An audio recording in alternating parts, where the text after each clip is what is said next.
Ciao friends! Welcome to the second episode of The Whiteboard.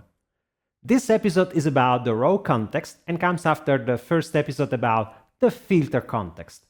Row context and filter context are parts of the evaluation context in DAX.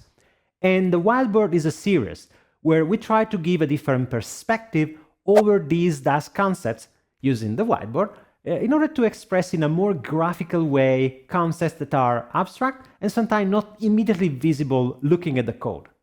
This is not intended to be a replacement over existing material. We have books, videos, articles, courses.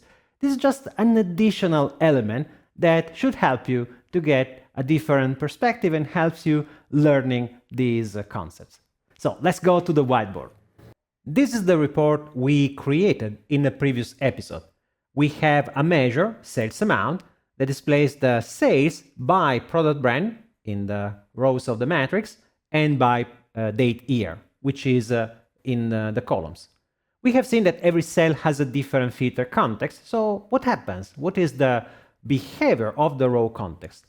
The classical way to explain the row context is going in the table view, moving to one of the tables that we have in the model, and describing the row context as a way to get the current row in every row of the table for a calculated column.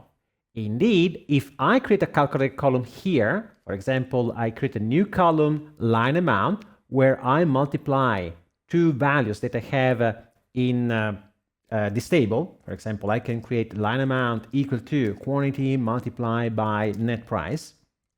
So the result of this multiplication is evaluated row by row. And the classical way we define the row context is that the row context is the current row in this calculation.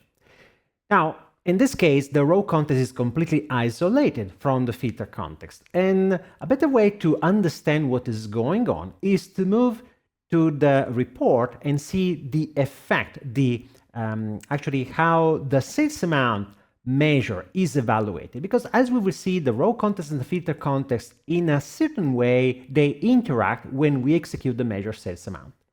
So this is the table, this is the matrix we have in the report. This is the definition of the measure sales amount.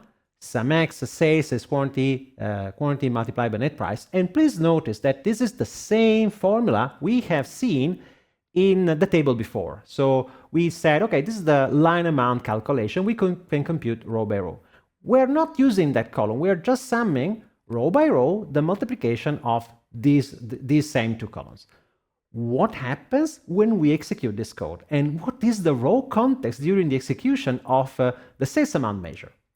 So I copied in the whiteboard the definition of a picture of the table that we have seen in the report that we see here. And on the right, in this area here, we have the definition of the measure sales amount. So the filter context that we have for a cell, so let me highlight again this Contoso cells. You know, the calculation we said in the filter context, every cell of the report has a different filter context. In this case, we start analyzing the cell that intersects Contoso and 2019. And we said that this cell defines a filter context that has two filters, which are one for the brand and one for the year. So we have the year, which is 2019, and the brand here, brand, which is Contoso. I'm not so good at writing, but I think that this is enough to understand what is going on. Now, so far we didn't introduce the row context, but the filter context is there, and my measure sales amount is executed in this filter context. So the model has a table sales, and sum x is going to iterate sales. But sum x, the function sum x, is made by different parts. We have two arguments, this one, the first one, and the second one. The first one represents a table we're going to iterate, the sales table, the same table we have seen before in the table view in Power BI, and then an expression that will be executed row by row, just as we have seen the calculated column in the sales table. But now everything is a measure, and what happens? First of all, before starting the iteration, the sales table is actually filtered by the filter context. Table expression is always filtered by the filter context, by the existing filter context, which means that if you think for a moment that there is a table sales that has, let's say, 100,000 rows. So this is my table sales. It has all the columns of the table sales. And this table sales has, let's say, 100,000 rows. Now, only a few of these rows have actually the brand Contoso. Let's put a C here. And the year 2019, 2019, 2019, and so on. So we can imagine that when we start from the entire table and we move this table through the filters of the filter context, what happens? Well, this table going here produces a different table that is a smaller set of data. Let's say that if this is the set of data filtered by these two filters, the table sales we obtain has only the rows that actually have that brand and that year.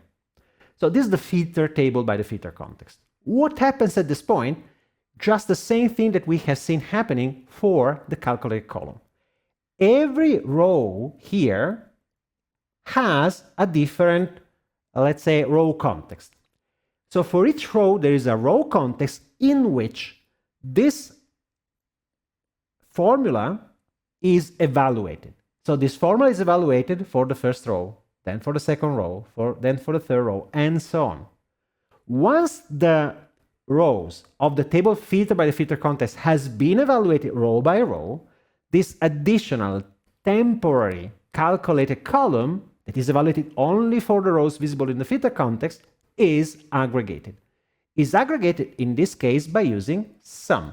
Sum is the aggregation function we wanted to obtain after the iteration.